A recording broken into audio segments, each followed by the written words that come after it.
주의 얼굴 미소 짓게 하는 복된 고백들이 되게 도와주셔서 이 예배를 통하여 온전히 살아계신 하나님만 경배받으시고 예배받으시며 존귀함을 받는 복된 시간 되게 도와주시옵소서. 이 시간 부족한 종을 말씀 앞에 세워주셨습니다.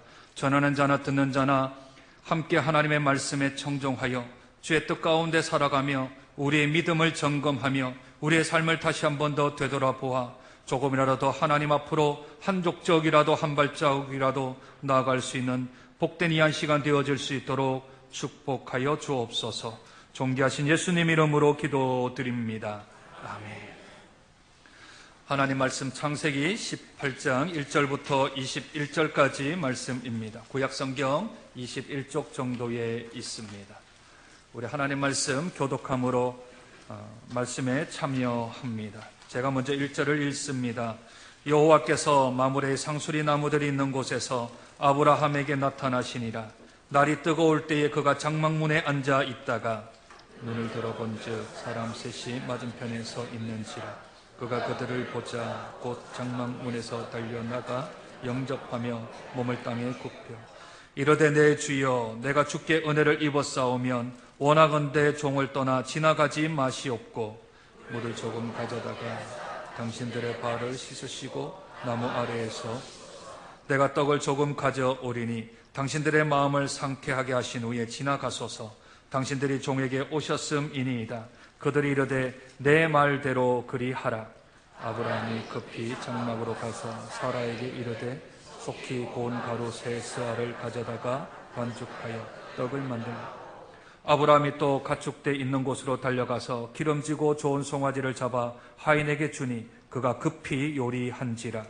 아브라함이 옮긴 젖과 우유와 하인이 요리한 송아지를 가져다가 그들 앞에 차려놓고 나무 아래 모셨으매 그들이 아브라함에게 이르되 내 아내 사라가 어디 있느냐. 대답하되 장막에 있나이다.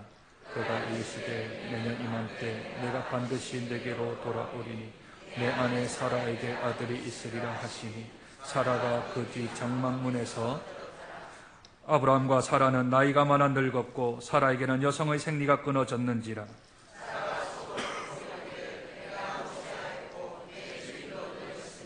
내가 무슨 즐거움이 여호와께서 아브라함에게 이르시되 사라가 왜 웃으며 이르기를 내가 늙었거늘 어떻게 아들을 낳으리요 하느냐. 여호와께 묻지 못한 일이 있겠느냐.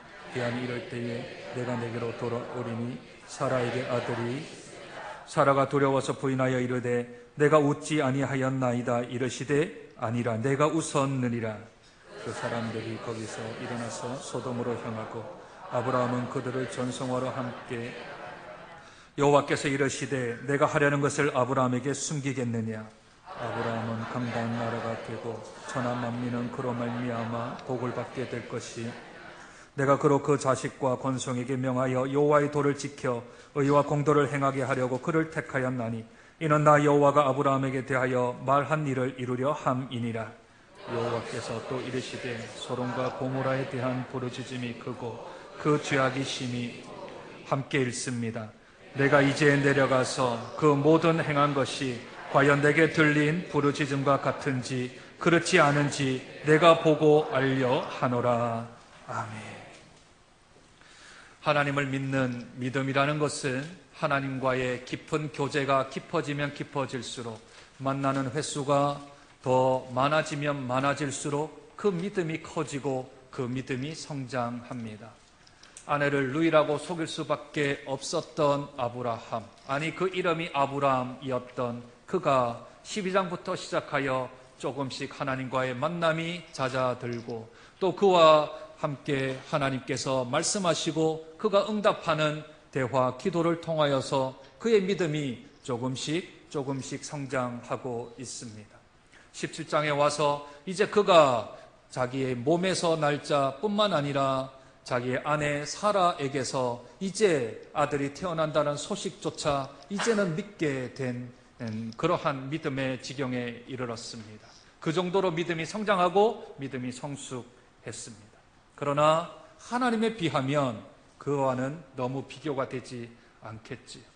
계속하여 성장하고 성숙하고는 있지만 그것이 한번 하나님을 만났다고 해서 끝나는 것이 아니라 계속적인 끊임없는 성장의 몸부림이 있어야만 그에게 하나님께서 믿음을 더하시지요.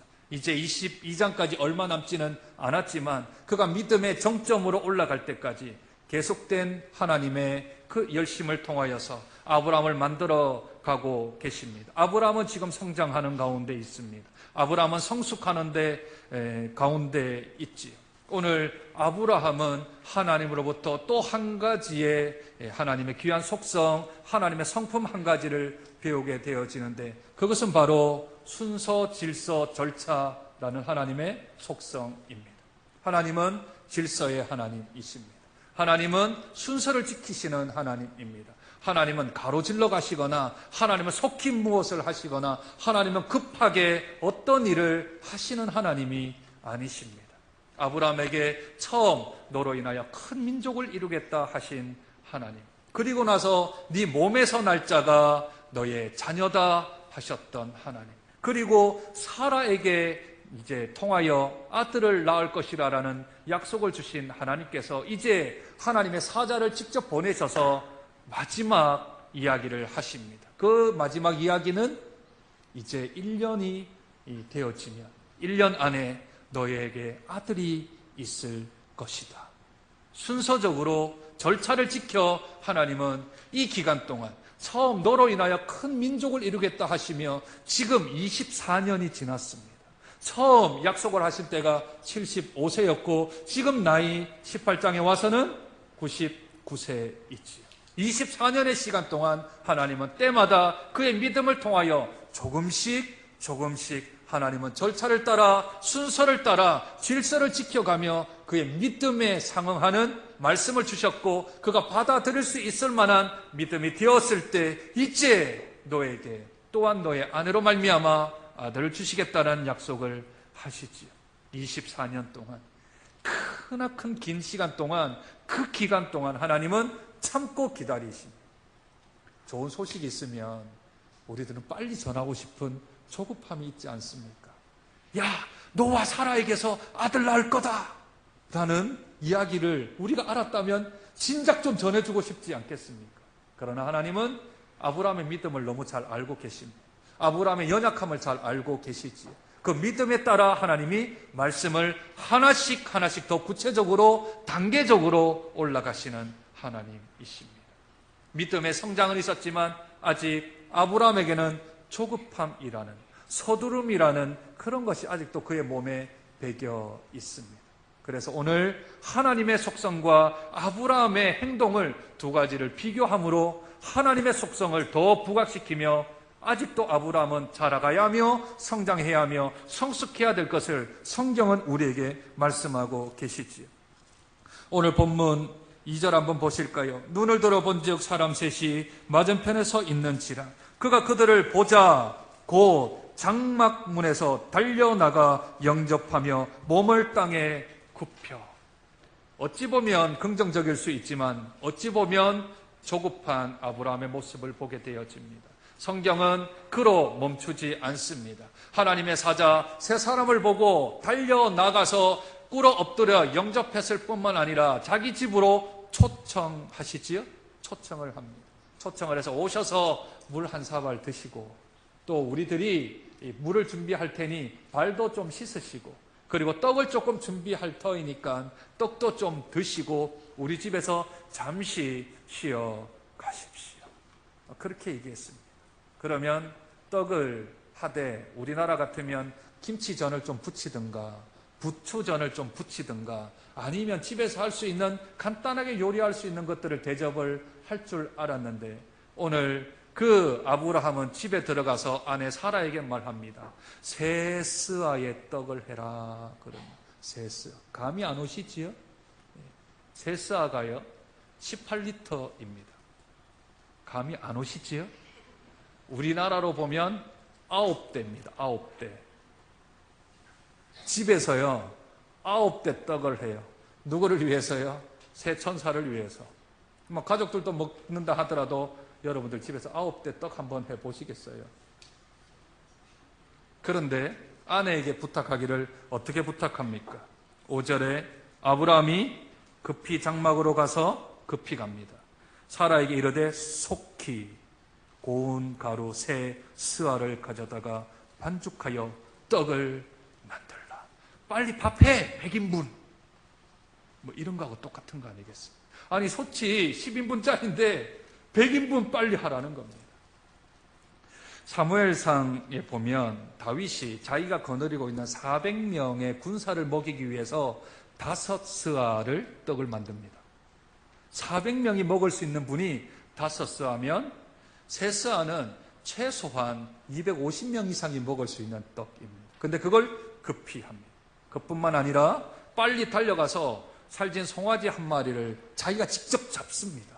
잡고 그걸 가지고 하인에게 주되 급히 요리하라. 급히 요리하라. 아주 완전히 호떡집에 불이 났습니다. 지금. 호떡집에 불이 나면 어떻게 되지요? 호떡 뒤집어야 하지요? 불 꺼야 하지요? 그러니 바쁘다는 표현을 쓰는 겁니다. 분주합니다. 정신이 없습니다.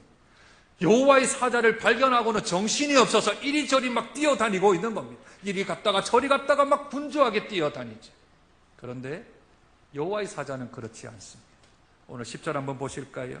10절입니다. 그가 이르시되 내년 이맘때, 내년 이맘때. 14절 여호와께서 능하지 못한 일이 있겠느냐? 기한이 이를 때에. 몇 날 며칠이라고도 얘기하지 아니하시고 내년 이맘때, 기한이 이를 때. 왠지 모르게 분주한 아브라함, 왠지 모르게 차분한 여호와의 사자가 너무 대조되지 않습니다. 너무 비교가 되지 않을까요? 사람들은 이렇게 생각합니다. 내가 무언가를 급히 하고 내가 무언가를 빨리 하고 내가 어떤 것들을 빨리 성취시키면 하나님이 기뻐하실 거라 생각합니다. 교회 부흥도 마찬가지이지요. 사람이 막 계속해서 막 빨리 불어나면 이야 하나님이 축복하셨다 그렇게 이야기합니다. 그런데 하나님은 절대 바쁘시지 않습니다. 하나님은 절대 조급증을 내시지 않습니다. 조급한 건 저와 여러분이고요. 하나님은 순서별로, 단계별로, 절차별로, 질서별로 움직일 것을 원하십니다.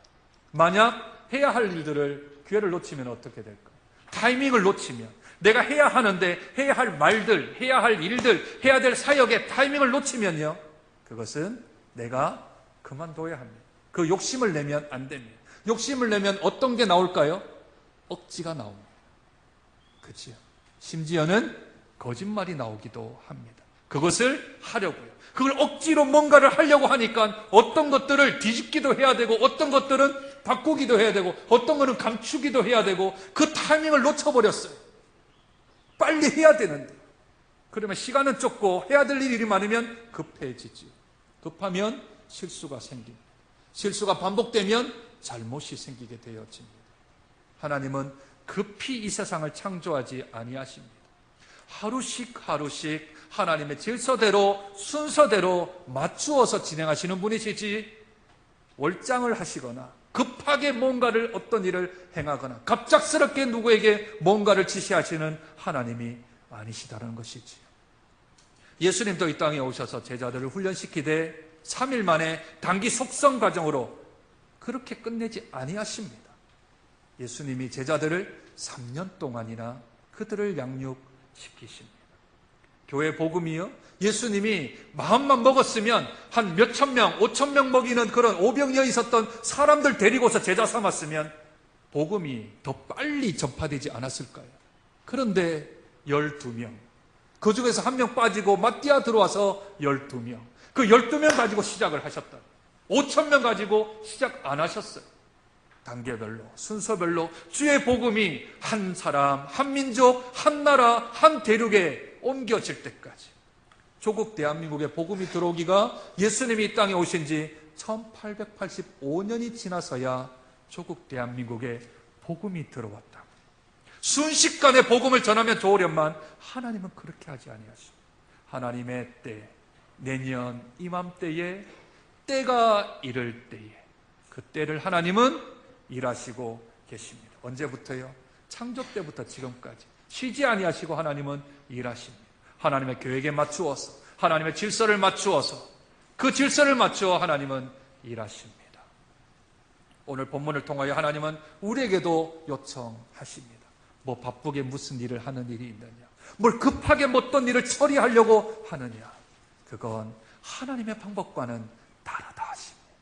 그러시며 우리에게 다시 한 번 더 마음의 조급함을 버리고 우리의 마음의 분주한 마음들을 내려놓고 오직 하나님이 행하시는 그 성품을 따라 차분히 계획하고 주님이 주신 지혜로 나아갈 것을 요청하지. 이 조급함을 가지고 있는 아브라함, 그래도 이 사람은 믿음의 성장을 하고 있고 신앙의 성숙함이 있는 사람입니다. 조금씩 성숙하지 않습니까? 왜냐하면 아브라함은 이때까지 하나님과 계속해서 말씀을 나누고 있고 응답을 받으며 주와의 깊은 교제가 있어 그래도 조금씩 자라고는 있습니다. 뿐만 아니라 아브라함에게는 이런 믿음이 있습니다. 이제는 내가 사라를 통해 자녀를 주실 것에 대해 의심하지 않습니다. 뿐만 아니라 오늘 본문 읽었던 17절 한번 보실까요? 17절, 여호와께서 이르시되 내가 하려는 것을 아브라함에게 숨기겠는가? 아브라함에게 숨기겠는가? 하나님과 이제는 친밀해서 하나님이 가지고 계신 생각, 하나님이 가지고 계신 계획들을 아브라함에게 이제는 내가 밝혀 알려주는 메신저로서 사용을 하겠다는 것이죠. 먼저 아브라함을 선지자로 사용을 하겠다는 겁니다. 미리 알려주어서 이 사람을 통하여서 다른 사람을 위하여 하나님의 사역을 할 수 있도록 하나님의 동력자로 초청할 만큼의 아브라함의 믿음이 있습니다. 조급한 것은 아직까지 있지만 그럼에도 불구하고 그의 믿음은 성장하고 성숙합니다. 이에 반하여 사라는 전혀 하나님에 대한 믿음이 바닥입니다. 전혀 바닥입니다. 왜 바닥일까요? 왜 신앙이 자라지 않았을까요? 아브라함의 부인인데 왜 자라지 않았을까요? 믿음은 각 개인에게 달려져 있는 것이지 내 남편이 잘 믿는다고, 내 아내가 잘 믿는다고, 내 부모님이 잘 믿는다고 내 믿음이 더불어 성장하진 않습니다. 우리 집은 5대 기독교 가문이야. 그래봤자 그 후손이 하나님과의 교제가 끊기면 그 믿음이 전수되지 않습니다. 혈통으로 믿음이 나지 않습니다. 육신으로 그 믿음이 생기지 않습니다.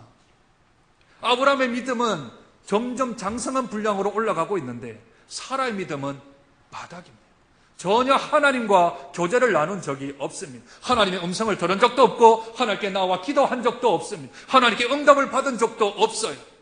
내가 기도하지 아니하고 내가 응답받지 아니하고 하나님과 교제하지 아니하고 하나님과 친밀한 삶을 살지 않는데 내 믿음이 그럼에도 불구하고 자란다.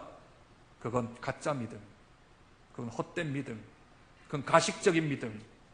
내가 기도하지 않는데, 응답받지 않는데, 하나님과 교제가 없는데, 주의 말씀을 받은 지가 언젠데, 그게 너무 오래되어지면 그 사람의 믿음은 가짜입니다. 하나님과 전혀 상관없는 사람입니다. 종교인이지. 신앙인은 하나님과 깊은 교제가 있습니다. 하나님과의 만남이 있습니다. 그러나 주일날 그냥 성경책 들고 예배당 온다고, 예배 자리에 앉아있다고, 기도의 자리에 앉아있다고 해도 하나님과의 깊은 교제들이나 하나님의 만남이 없으면 그 믿음은 헛것입니다. 바닥인 것이지. 자랄 수가 없는 겁니다. 말씀과 기도 외에는 그 믿음이 자랄 수가 없습니다. 거룩해질 수 있는 유일한 방법은 말씀과 기도밖에는 없습니다. 그 어떤 것도, 그 어떤 방법도 우리의 믿음을 자라게 할 수 있는 것은 없는 것이지요. 사라는 불신앙으로 하나님께 나아갑니다. 오늘 하나님께서 10절에 말씀하십니다. 내가 반드시 내게로 돌아오리니 내 안에 사라에게 아들이 있으리라 하시니 사라가 그 뒤 장막문에서 들었더라. 11절부터 불신앙을 할 수밖에 없었던 이유들을 이야기합니다. 11절, 아브람과 사라는 나이가 많아 늙었고 사라에게는 여성의 생리가 끊어졌는지라. 사라가 속으로 웃고 이르되 내가 노쇠하였고 내 주인도 늙었으니 내가 내게 무슨 즐거움이 있으리요 하며 자기가 늙었다, 자기가 나이가 많다, 노쇠했다라는 말을 성경은 3번이나 반복을 하지. 늙었다라고 하는 것은 더 이상 자녀를 낳을 수 없다라는 아주 인간적인 생각입니다. 지극히 당연한 생각이지. 그런데 문제는 인간적인 당연한 생각임에도 불구하고 하나님의 말씀이라는 것. 하나님이 지금 말씀하시는데, 하나님께서 나에게 이야기하고 계시는데, 하나님이 네 몸에서 내년 이맘때에 아들이 낳겠다라고 이야기를 했는데, 하나님에 대한 말씀을 내가 믿지 않는 것은 불신앙입니다. 그건 신앙이 아니지. 그것은 하나님에 대한 불신을 가지고 있는 상황입니다. 지난주에 말씀을 드린 것처럼 인간이 포기할 때, 인간이 더 이상 할 수 없다고 두 손을 들 때, 그때가 하나님이 일하실 적기입니다. 하나님은 그때까지 24년, 25년을 기다리셔야만 했습니다. 하나님의 시간대가 아닌 아브라함과 사라 때문에 하나님은 25년을 기다리셨죠. 그래서 이제 하나님께서 역사하려고 하는데 사라가 불신앙 가운데 있습니다. 하나님께서 이 불신앙 가운데 있는 사라를 책망하지는 않으십니다. 그러나 그에게 말씀하십니다. 오늘 본문 보시지요. 13절입니다. 여호와께서 아브라함에게 이르시되 사라가 왜 웃으며 이르기를 내가 늙었거늘 어떻게 아들을 낳으리요 하느냐. 여호와께 능하지 못한 일이 있겠느냐. 기한이 이를 때에 내가 내게로 돌아오리니 사라에게 아들이 있으리라. 15절 사라가 두려워서 부인하여 이르되 내가 웃지 아니하였느니라. 이르시되 아니라 내가 웃었느니라. 비극적이게도 이것이 하나님과 첫 대화였습니다. 첫 대화. 아니 제가 안 웃었습니다. 제가 안 웃었습니다. 성경은 네가 웃었다. 네가 웃었다. 왜 거짓말할까요? 웃었는데 왜 안 웃었다고 딱 시침이 뗄까요? 그것은 두려워서 그랬습니다. 두려워서 거짓말을 했습니다. 우리 아이들 엄마나 아빠한테 혼나기 직전에 거짓말 잘 하지요. 거짓말 하고 싶어서 한 게 아니고요. 그 두려운 환경이 거짓말을 만든 겁니다. 죄라는 녀석은 그렇습니다.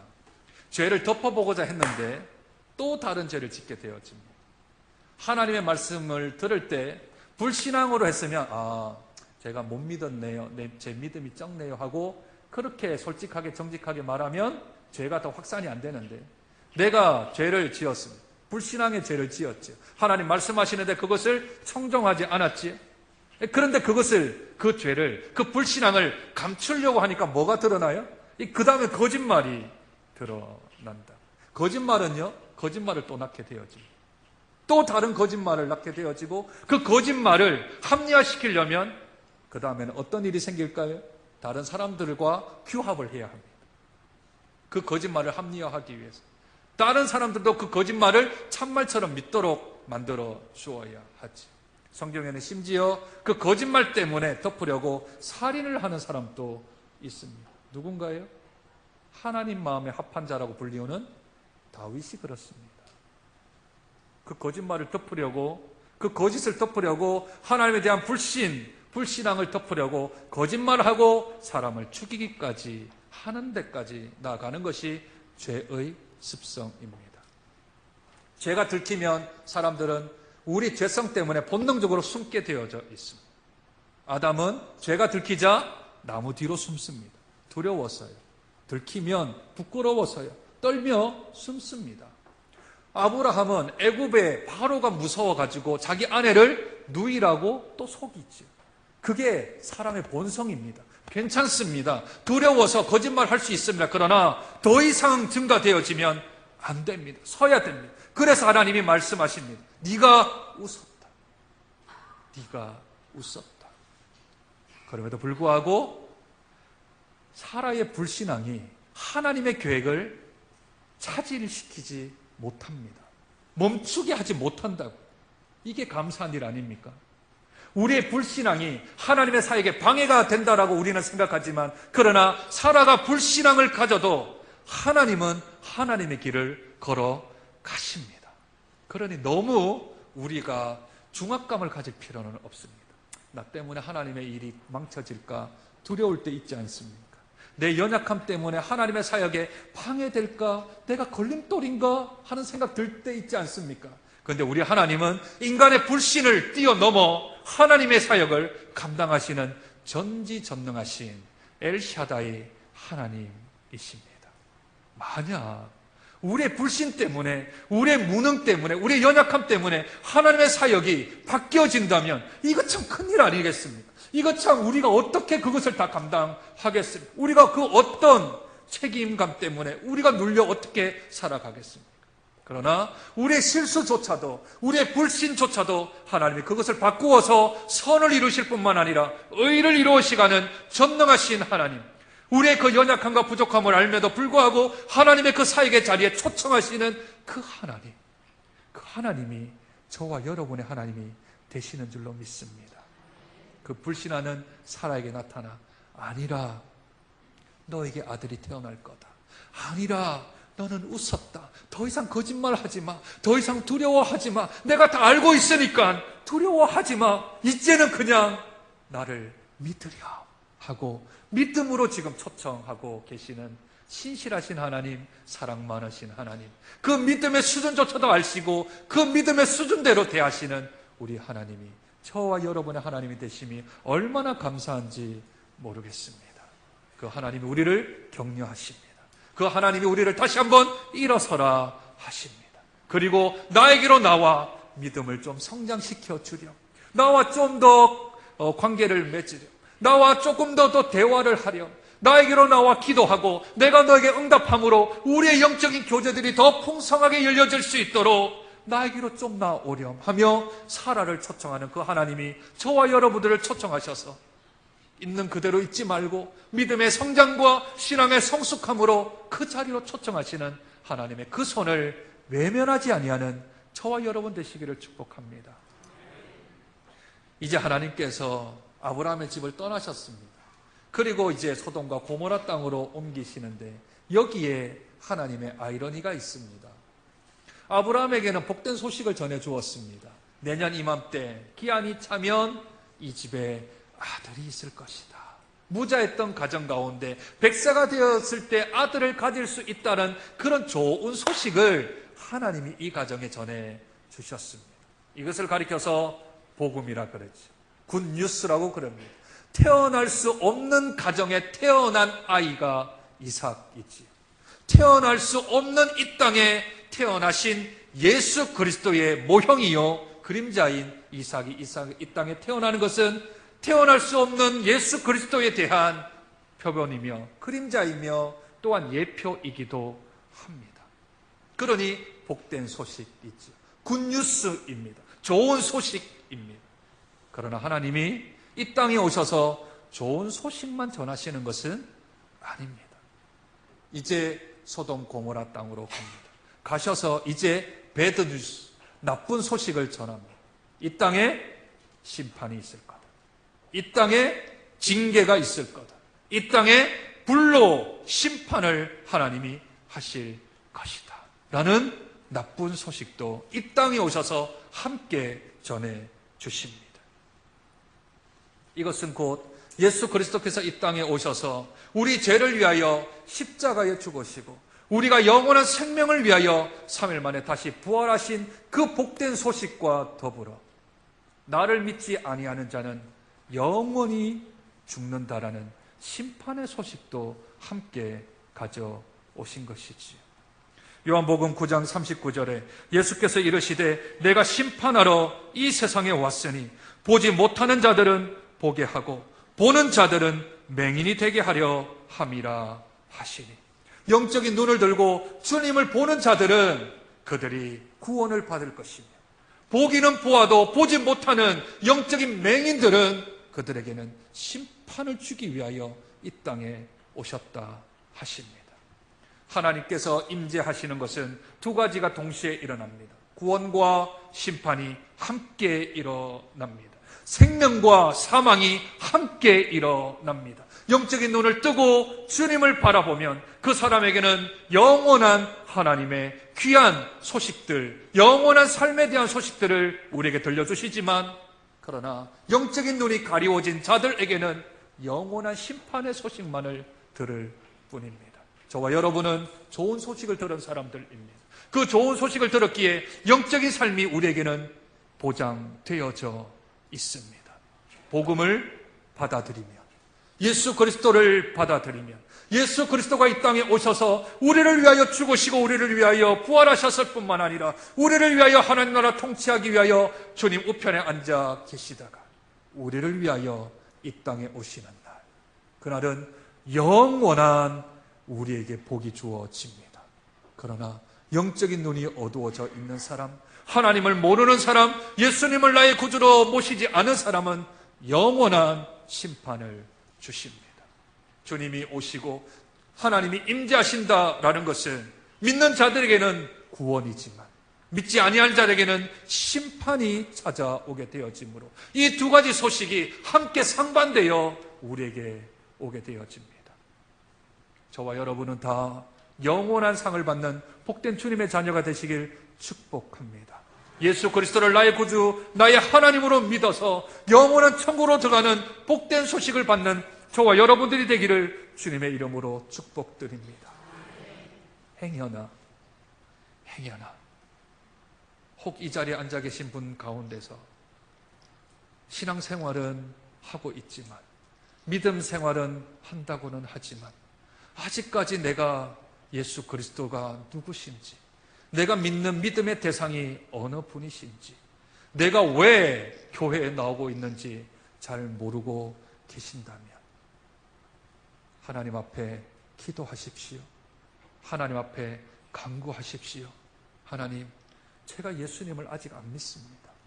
제가 하나님을 아직까지 인정하기가 어렵습니다. 그 믿음을 주실 분은 하나님이라면서요. 하나님, 저를 믿음 없는 것을 불쌍히 여겨주시고 저에게 믿음을 허락하여 주시옵소서. 그렇게 기도하면 하나님이 그 기도를 들어서 우리의 마음 안에, 우리의 심령 안에 믿음을 주실 줄로 믿습니다. 신앙은 쇠뇌가 아닙니다. 계속해서 내가 거기에 들어간다고 쇠뇌되어지는 것이 아닙니다. 왜냐하면 그 믿음은 내가 믿는 게 아니고요, 하나님이 나를 믿게 해 주시는 것이거든요. 믿음은 하나님이 주시는 선물입니다.